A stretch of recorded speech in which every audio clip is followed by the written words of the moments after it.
Right, okay guys, welcome to a Friday Waffle. It's, I don't know what time it is, it's about it's 25 to 6 on Friday night. Oh, hang on a second, I'll put my thing down. Yeah, I thought I'd make you buggers have to look at me for a change rather than doing another one of my outrun specials. I don't want to spoil you too much with that, so maybe the next time I do a kind of drivey waffle thing, I'll have it pointing that way rather than looking at myself. Now, I don't know what the scope of the camera is in this thing, but you may see a dog head appear. Archie! Archie! I've got two dogs in the back, so you might yet see a dog's head appear. Anyway, listen, what I'm going to do is I'm going to, I know you're not a big fan of the car waffles. I can't remember who it was. Somebody said that they weren't. Oh, there's my dog Archie. Somebody did mention they weren't a fan of the car waffles. They said it was probably the least favourite out of all of them. But I'm out tonight, it's Friday night, I'm out. So I thought to myself, why didn't I do a two-part waffle? Well, it's not going to be a two-part. By the time you watch this, it's all going to be a single video. But I'm going to record, obviously, this part. And then when I'm back home, well, I'm actually going back home tonight. In the morning, I'll answer questions. If I've got any questions from last week's waffle, I'll do that. So anyway, yeah, it's Friday night, thank goodness. I've had a really good week. I'm not going to say too much because it might come to nothing at all, but I've had a really good week. You know, I mean, if you're a long time fan, sorry, I hate that. If you're a long time watcher of my channel, you probably know that I've been through the ringer a few times with different bits and pieces happening, and I did hit a particularly low spot about 3-4 months ago. And you know, these things, they always are temporary, they really are. And fortunately, I'm kind of out the other side now. Things are going better, and I've had, like I said, I've had a good week, but I don't want to say any more than that because it might come to nothing, but we'll see what happens. What have I been up to this week? Just different bits and pieces. Can't remember very much. Gaming wise, not an awful lot. I was at, I'm trying to think, have I spoke to anybody about this? No, because I did my Friday Waffle. Last week's Friday Waffle was the, you know what, I'm on autopilot and I'm going the wrong way, doesn't matter. Yeah, last week's Friday Waffle was recorded on Thursday because obviously I was away last Friday night down to Sunderland. So yeah, I was down at, what do you call it? I was down at Nerg last Saturday. I went down myself, my mate Ian and my girlfriend Lee. We drove down to Sunderland on Friday night and we stayed with Neil and Amanda. Now Neil is Ox. If you've watched my Nerg, I was going to say my Nerg special, it's not a Nerg special, it's just a Nerg video, you'll have seen Neil. So yeah, Neil and Amanda very kindly let us stay with them on Friday night. And then we went to Nerg on the Saturday. I've got to say, I really did enjoy Nerg. It was nice to see different machines. There were different machines from what you get in the play events, which was good to see. But again, as I keep saying, the big thing for me, overriding thing that I enjoy about these events is meeting the people. And I met a few cracking mates on Saturday. Like I said, I met Neil, which is you know, first time I'd met Neil, so it was a pleasure to see him. I also met Mark, 20th Century Gamer. Mark and I have been kind of pals for quite a long time, so it was awesome seeing him as well. I met my mate Paulie Moz. I've known Paul for a long time, and stuff. You know, I've been at a few gaming events with Paul, so always nice to catch up with him. I should say. And I also met Paul Spriggs, who is, yep, I never knew Paul until last week. Met him for the first time on Saturday. And I've actually just been chatting with Paul, and I'm hopefully going to be talking to Paul in fact on Sunday, this Sunday night. I'm hoping to do a Blimey It's Only, so I'm hoping to find out what it's like to be a world champion at a video game, and any top tips for myself with Defender. So looking forward to that. So yeah, Nerg was excellent. I'm not going to talk any more about Nerg because I've done a video. If you want to see what I thought of Nerg, go and watch my video. Really good weekend. Had a great time. Now, I don't normally talk about this, but I'm going to talk about it, and it's because it's annoying the tits off me. Is that a Scottish phrase, annoying the tits off me? I think it might be, I don't know. Subscribers. Yep, I've said it's a dirty word, subscribers. I don't do this for subscribers. I never have, and I never will, because it's kind of irrelevant. It's who you're watching. But, and I'm being a wee bit for about the last, I would say almost the last 3 weeks to 4 weeks, I've been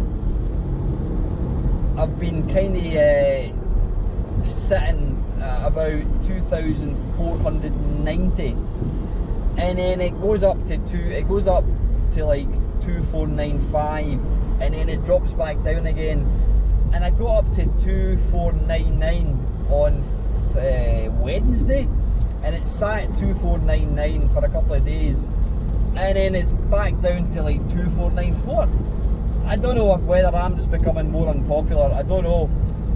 I'm desperate to get to the 2,500. So if anybody knows anybody that's not subscribed to my channel, go and do it right now.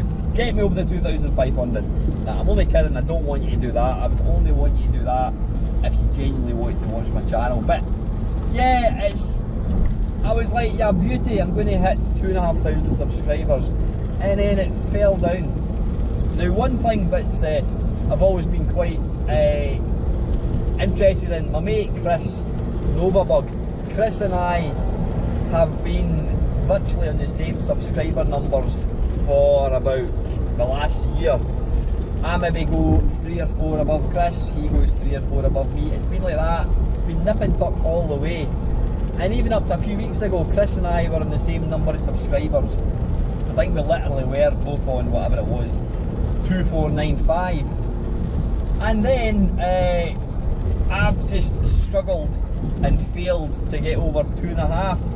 And I checked Chris's numbers, and his is like 2,600 and something. Chris has picked up, I don't know, about 120 subscribers in the last week, which, you know, for a small channel like myself, no disrespect Chris, you know, and I'm sure you'll agree with that, but I was not astonished, but to get that number of subscribers in the space of a week, I'm genuinely interested to know, mate, did you get a shout out or something? You know, it was more out of curiosity. Like I said, I've been trying to, my channel has been almost hitting the 2,500, and then it goes down, I'm back down at 2,495, so, and I've been putting out a lot of videos, so it's not like I've not been putting out anything. I do know that YouTube will, from time to time, they'll look at accounts that have never been used, and so you do get accounts that will be closed down that are maybe inactive, because I mean, let's be honest, probably at any one time 80% of your subscriber numbers never actually watch your channel. That's a fact. But mine's has just been up and down, up and down, up and down, and I just can't seem to break the 2.5. It's frustrating me because I was thinking, yeah, beauty, I'm at 2,499, and then, oh bloody hell, there's a car in the bushes there. Yeah, don't know what's going on with that, but anyway, that's irrelevant. You know, it's not about subscribers, but it's more I'm just curious as to kind of what's going on with that. What else was I going to talk about? There's a few other things I wanted to talk about, and my mind has gone completely blank. What was I going to talk about?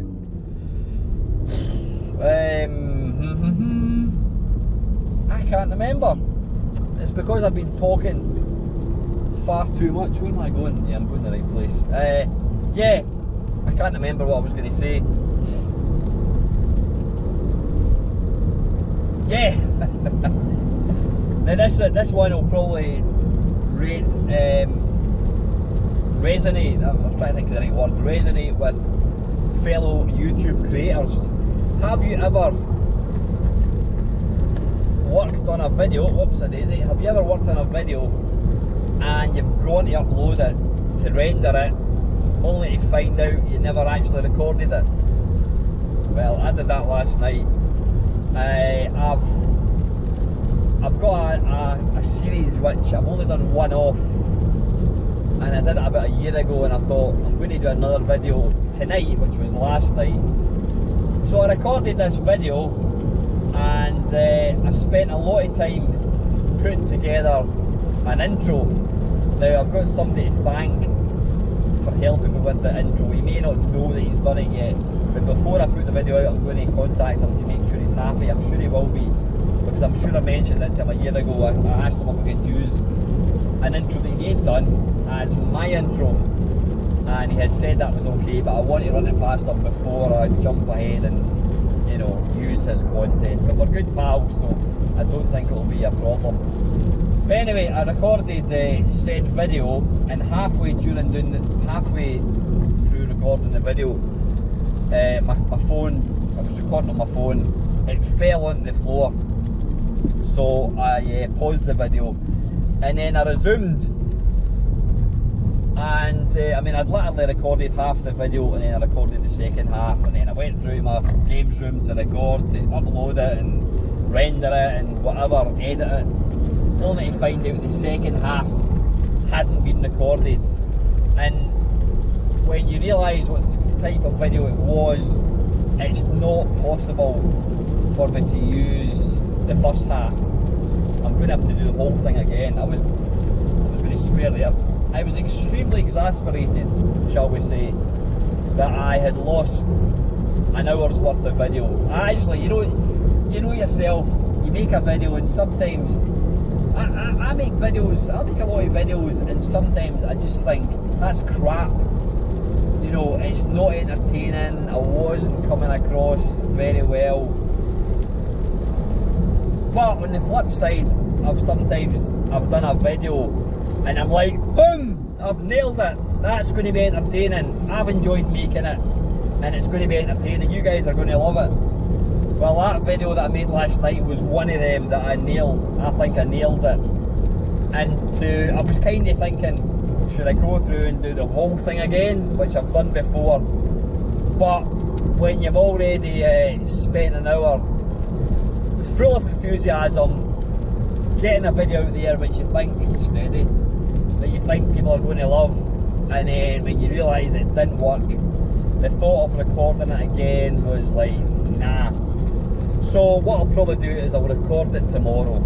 I mean, I wasn't going to put the video out until probably maybe Monday, Tuesday next week, but yeah, it's frustrating as hell. Fortunately, it doesn't happen very often, but when it does happen, it's a bit of a pisser.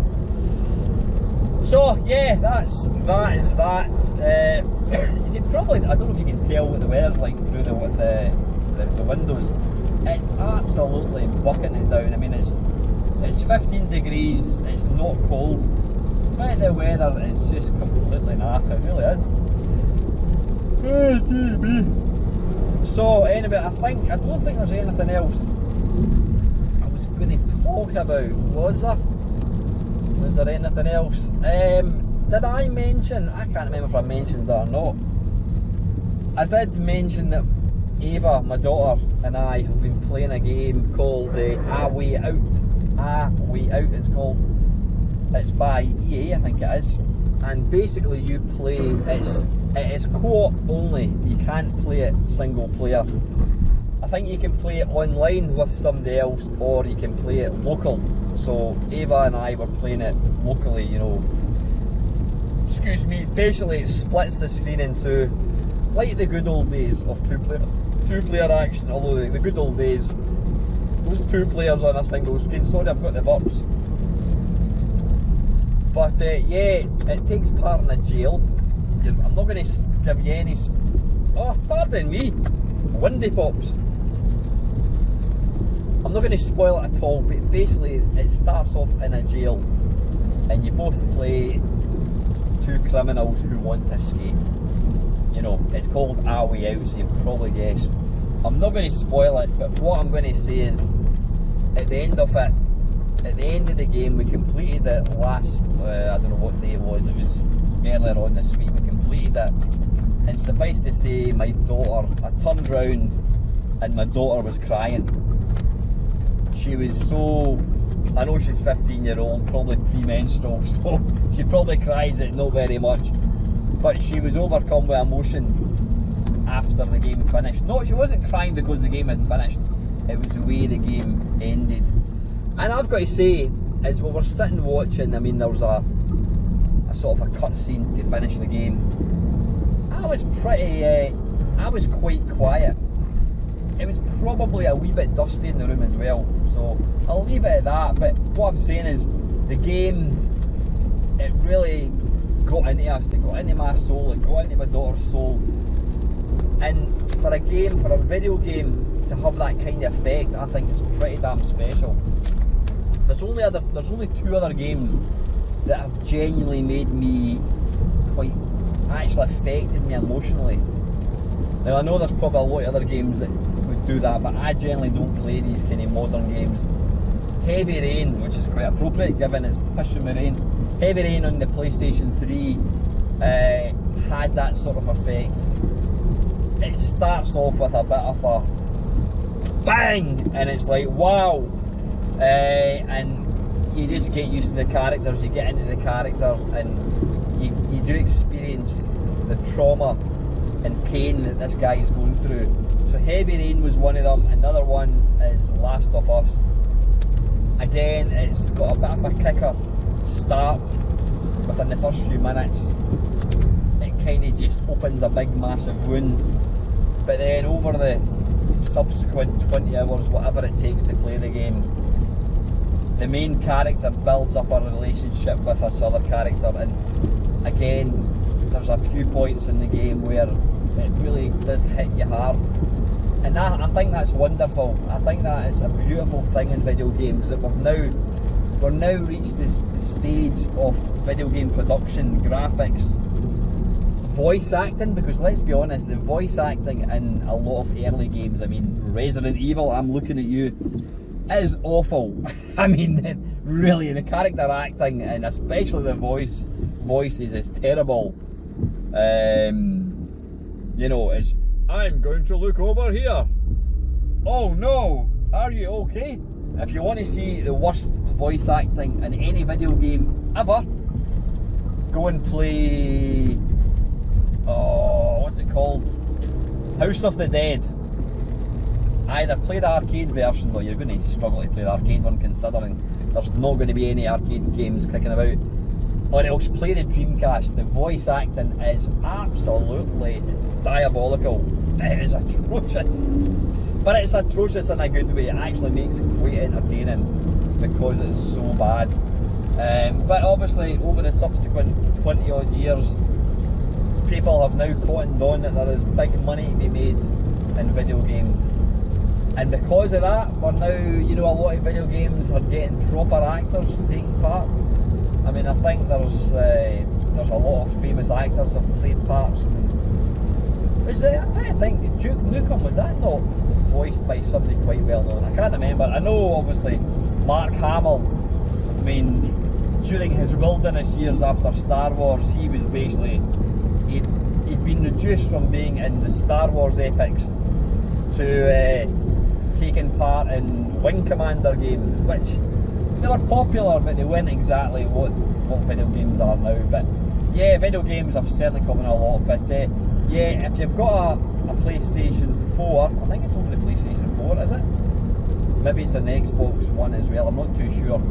If you've got a machine that plays A Way Out, I got it for 15 quid. I think I got it in a sale a few weeks ago.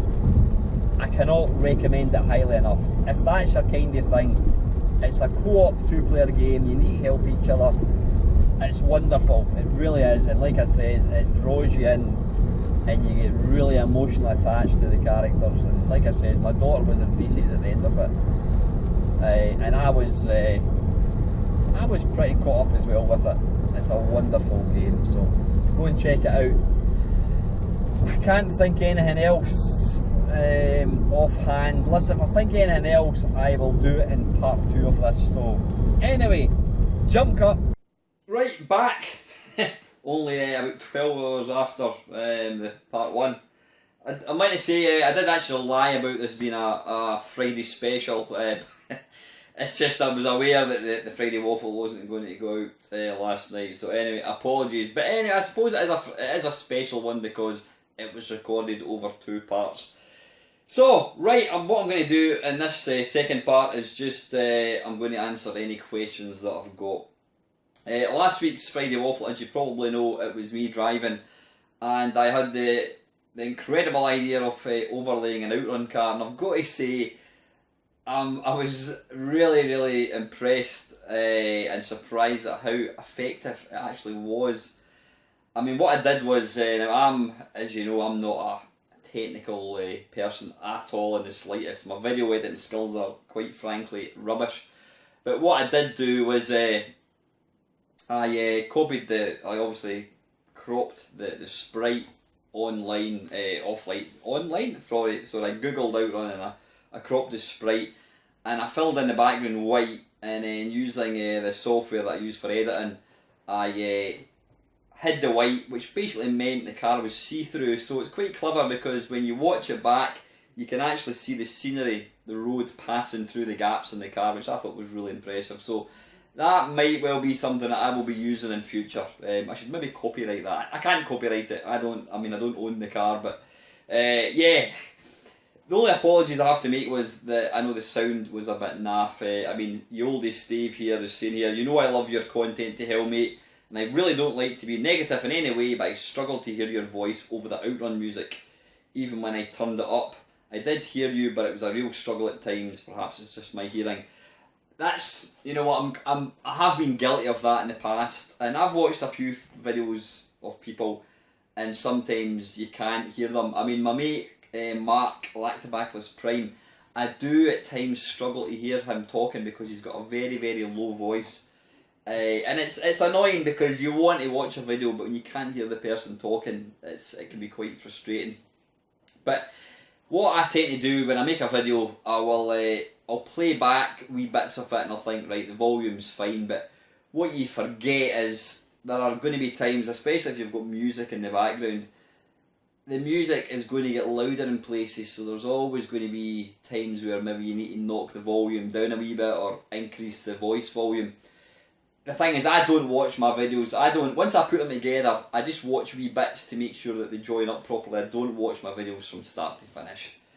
Perhaps I should do, but in the main I don't think it's a real big issue. But anyway, yeah, point noted, Steve.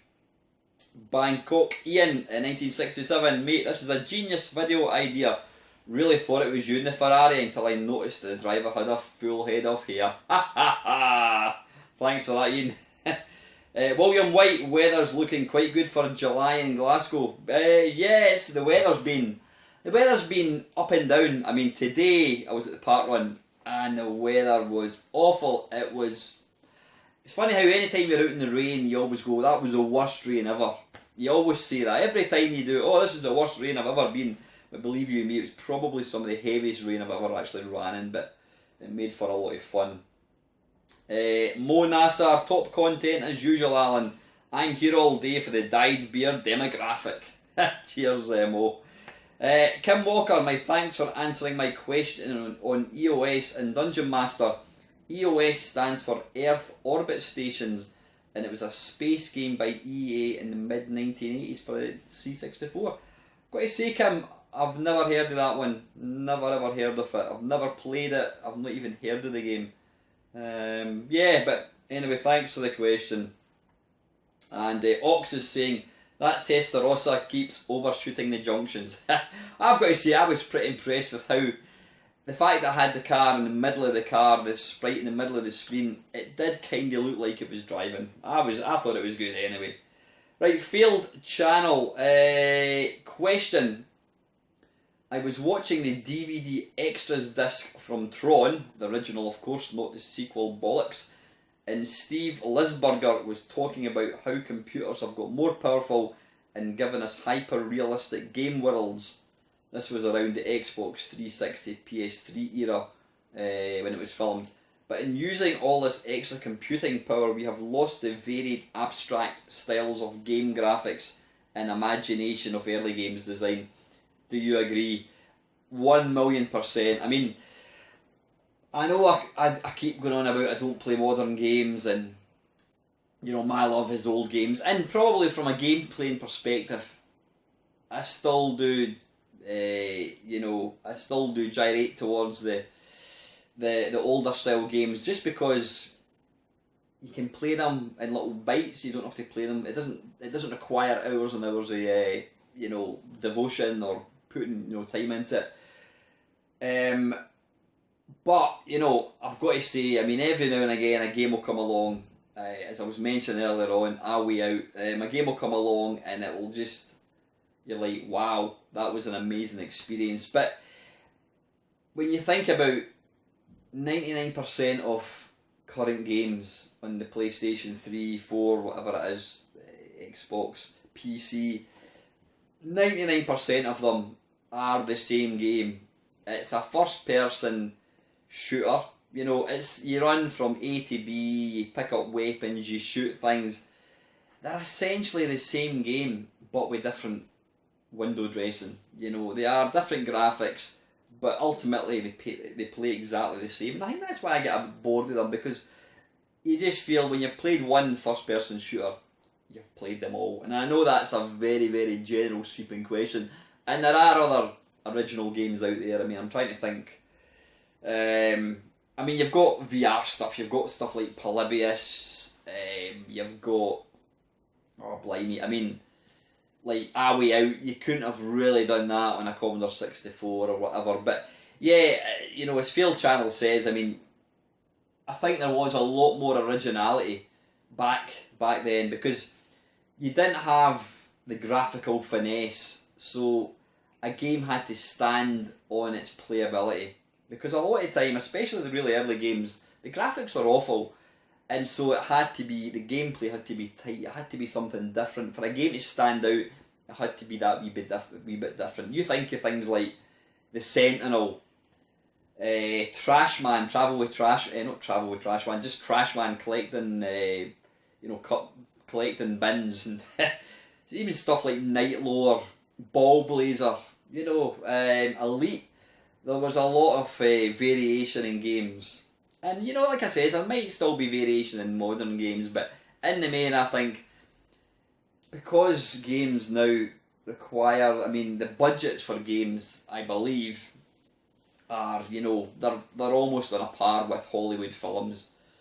They're massive, they're running into tens of millions of pounds. I mean, maybe not quite as much as a film, but I mean, to get Tom Cruise to appear in a film, you're probably talking 100 million just for his salary. But yeah, the budgets now are so big, and companies are not willing to take a chance on putting out a game that might bomb, because they just simply can't afford it. If they did that and it died, then essentially the company would probably go to the wall. But yeah, I do totally agree. I think that the age of invention and ingenuity and creativity has largely disappeared. Don't get me wrong, with all these little homebrew indie games, you do see variation. I mean, you go along to some of these play events and you see some little simple games, and it's nice to see.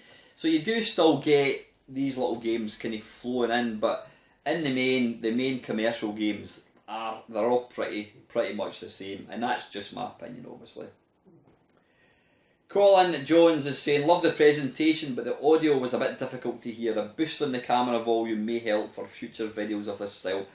Yeah, as I was saying, Colin, it wasn't so much, I don't think you can adjust the microphone on a GoPro. If anybody happens to know, can you pick up an external microphone for a GoPro? I may actually have a wee look at it myself. I don't know if that's possible. Don't know. But yeah, I think largely the error was down to me. I had the outrun music too loud. When I tested it, I thought it was okay, but it looks like I had it a bit too loud.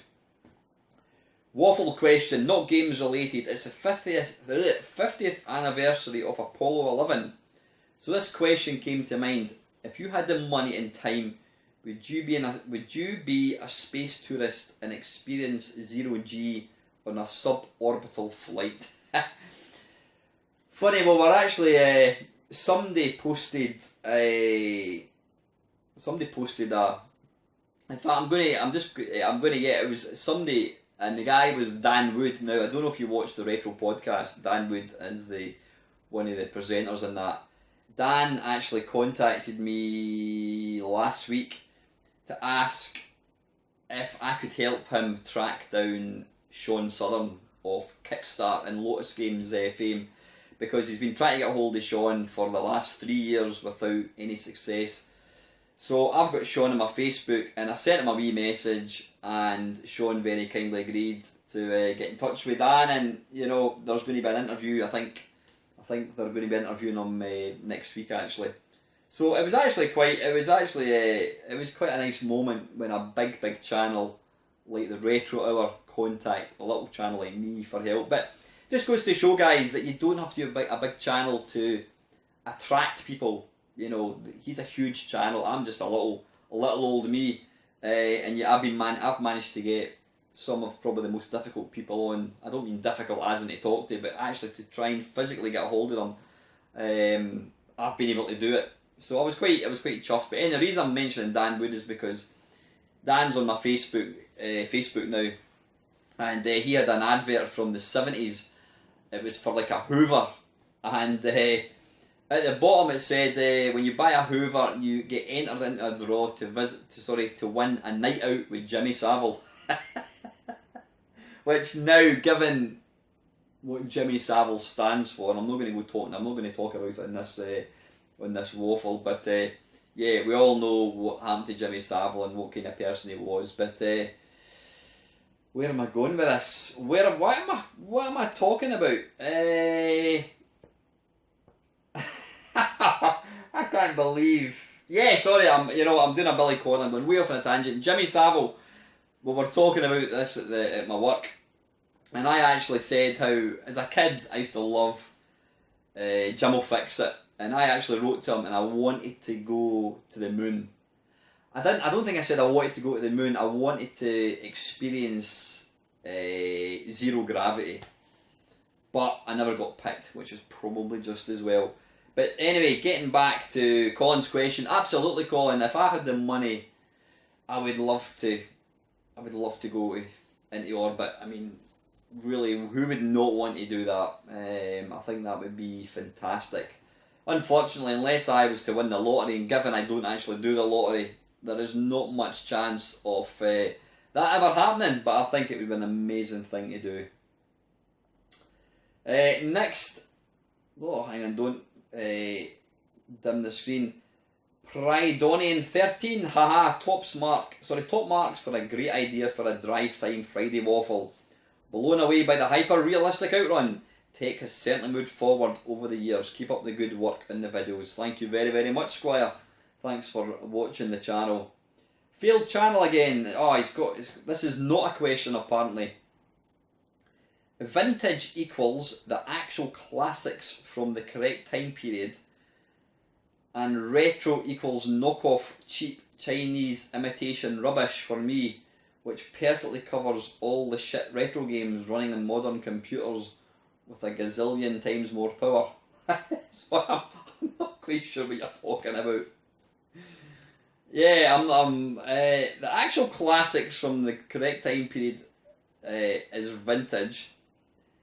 Retro is knockoff cheap imitation rubbish for me, which perfectly covers all the shit retro games running. You're saying that retro seems to be kind of more these modern little knockoff things. Yeah. Don't know, I'm not a fan, as you know, I'm not a fan of retro. Like I said, we don't talk about films as being retro films, we don't talk about music. You don't say, oh yeah, I love Jimi Hendrix, that's retro music. It's just music. So why should we refer to Manic Miners as a retro game? To me, it's just a video game. Steve Paperboy, good stuff, Alan. Thank you, Steve. Alan GTB Films, awesome outrun waffle. It's a shame they closed the Forth Road Bridge because that bit on the north side with the cliffs on each side used to remind me of Outrun's second stage. I know exactly what you're talking about, Alan. The Microgen game that came with a peripheral was Shadow of the Unicorn. The box just had extra RAM, nothing special. I borrowed it from a friend at the time, and while it did stop piracy, the irony was the game wasn't actually that good, so I didn't really want to pirate it. I think they might have released a version without the expansion pack for the 128 Spectrum later on, but I may be misremembering that. Is that even a phrase? I think they were going to use the technology for more games, 3 Weeks in Paradise, but it cost too much, and the 128 Spectrum arrived anyway, making a RAM expansion for specific games pretty pointless. Absolutely, Alan. Let's expand this. Sandy Olia. I just watched your waffle and I would like to defend myself. I did comment on the other video, but my comment was this.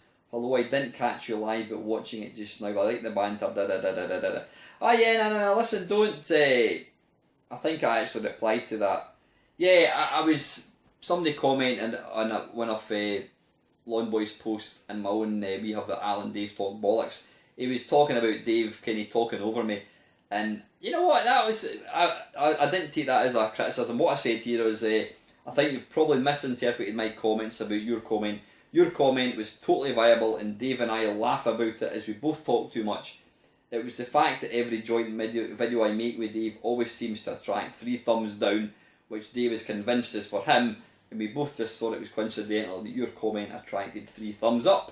Absolutely no bad feeling meant towards you, sir, and I appreciate your comments now and in the future, and welcome your thoughts. And I absolutely mean that, Sandy, so absolutely no issues there at all, mate.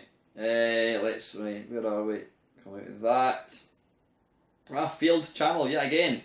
Question number 2. There is a phrase called gatekeeping.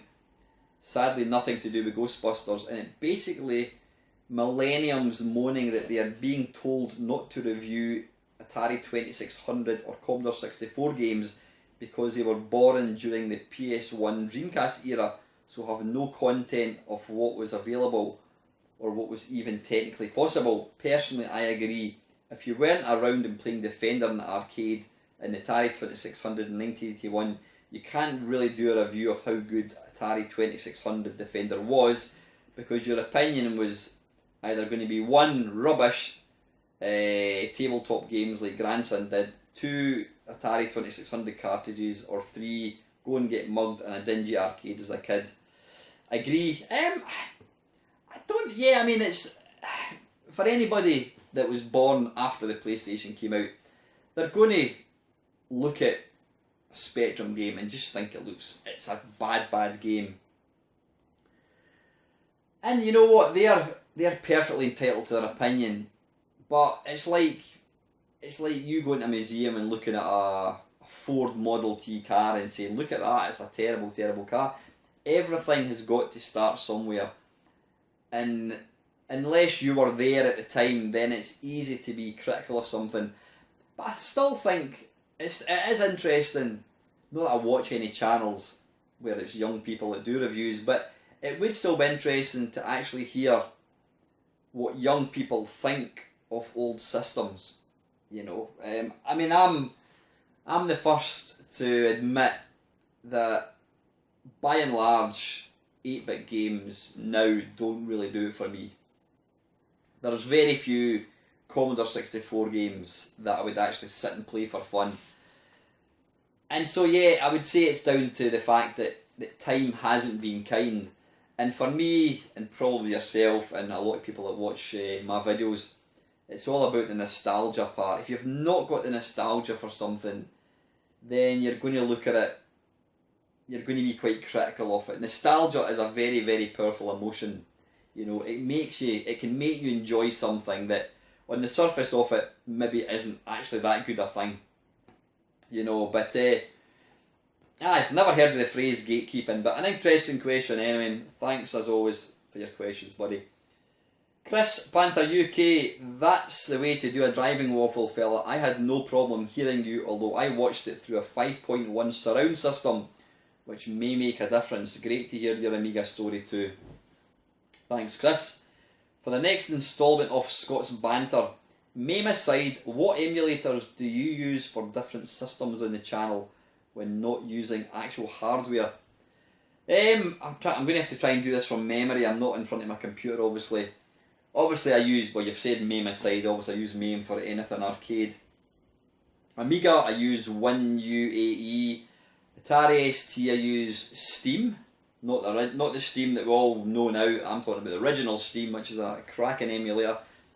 Spectrum I use Spectaculator for Windows. Commodore 64 I use WinVice. Amstrad I use WinApe, I think it is. BBC I use BBM. Atari 8-bit, what's it called? I do use, I can't remember what it's called, begins with an A. Can't remember. It's a good emulator. For all things Sega, I use my mate Steve Snake's Kega Fusion, or I think it's just called Fusion now.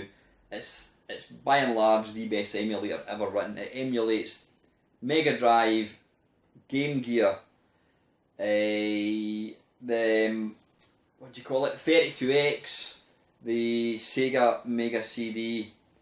For Nintendo, is it no? I can't remember what it's called. SNES something or another. I can't remember what it's called. Game Boy. Is it Visual Game Boy I use for that? I can't remember. Yeah, I think kind of that's about it. But yeah, that's basically in the main. That's the emulators I use. So thank you very much, Chris. And back to my good old mate Kevin down the rabbit hole. Hi Alan, for the Friday Waffle, is there any game mechanic that makes you consider quitting? For me it's those pattern matches like the game Simon where you need to select things in a certain sequence. You mean something that's going to make me throw my toys at the pram and give up? Is there a game? I'm kind of with you. I am. I'm not a big fan of these pressing buttons. You know, is it what are they called? Not time mechanics. I can't remember what they're called. There's a phrase for them. A particular game mechanic. I'm trying to think, Kevin.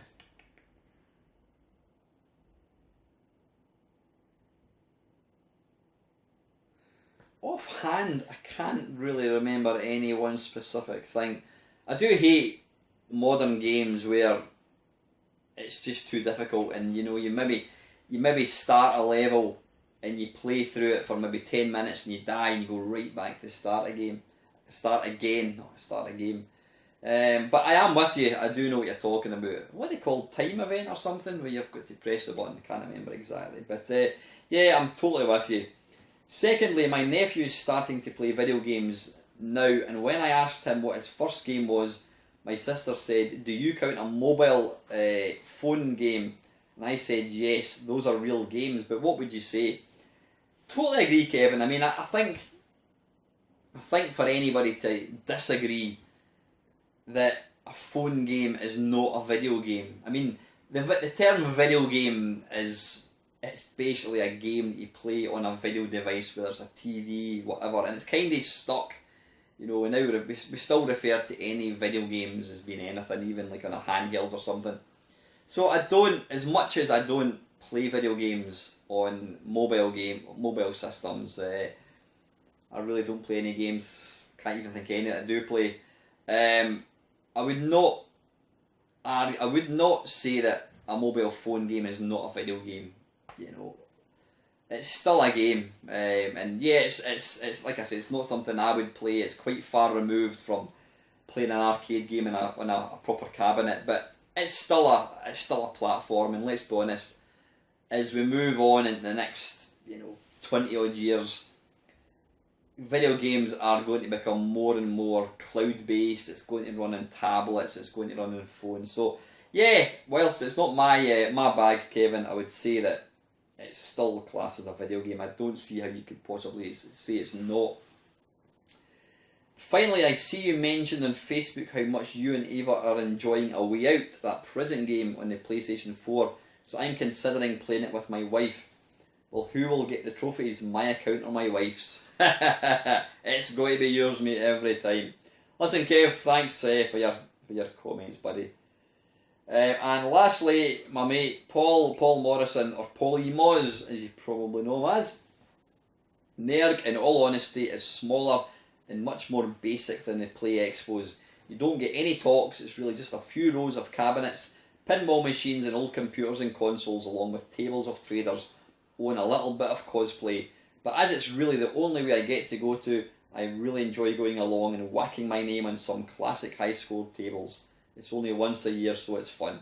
Absolutely, Paul. Like I said, I really enjoyed the erg. So, listen, guys, that is it. That's my waffle in the can for another week. Yep, I'm off to record. I mentioned in sort of part one of this video about the video that I forgot to record the second part. I don't know what the phone did, so I'm going to go and re-record it and try and muster some enthusiasm and pretend this was the original time that I actually made it. So anyway, guys, I hope you have a fantastic weekend. And as always, thank you very much for watching. If you think I'm a lazy bugger, then yeah, I possibly am. All I can say is, if you don't like hoovering, then you've got to get one of these bad boys.